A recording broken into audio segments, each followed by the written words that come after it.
Жасыл жайлау төкті кіле, көк кілем, көк кілемде көп ойнаймын, көп күлем.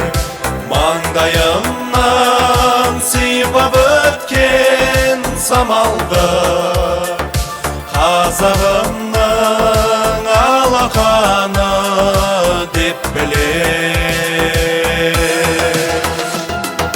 Қайда жүрсем атамекен, көкейіңде жатады екен. Күннің өзі ұясына